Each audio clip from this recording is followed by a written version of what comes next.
मध्ये उष्णतेची लाट आहे आणि आपला रेड अलर्टमध्ये पण आहे. काल पण होता आणि आज पण आहे. तर या अनुषंगाने जे नेहमी आपण सांगतोय वर्धेमध्ये नेहमीच राहतं, पण यावर्षी थोडं लवकरच ही लाट आलेली दिसतंय. तर आपण जो आपला प्रवास आहे 10:30च्या सुमारासपासून तर 4:30 पर्यंत असं मला वाटतं की सध्या टाळावा, बाहेर न निघावं. आणि जर बाहेर अत्यंत महत्त्वाचं काम असेल तर थोडं टोपीचा वापर किंवा थोडं जे काही आपल्याला प्रिकॉशन घेता येईल त्यांनीच प्रिकॉशननीच तुम्ही निघावं. हेल्मेटचा वापर तर सक्तीने करायलाच पाहिजे सर्वांनी जेव्हा बाहेर निघत आहे.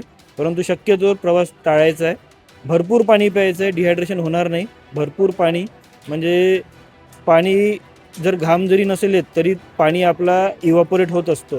तर या दृष्टीने मला असं वाटतं की जेवढं तुम्ही पाणी पित होते आता विंटर सीझनपर्यंत त्याच्यापेक्षा जास्त आता पाणी प्यायला पाहिजे तुम्ही लोकांनी. आणि शक्यतो उन्हातला प्रवास टाळावा. आणि सायंकाळीसुद्धा लाटा आता सुरू होणार काही दिवसामध्ये.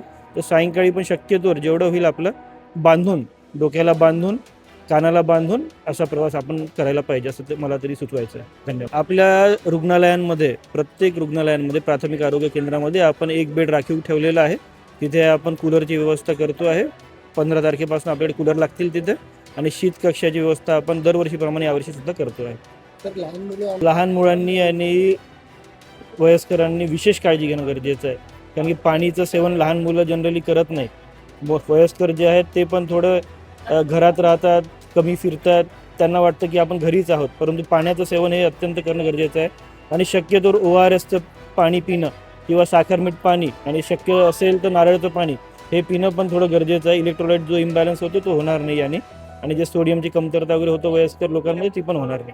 तर साखर मीठ पाणी हे पण एक प्यायला मी एक आवाहन करतो.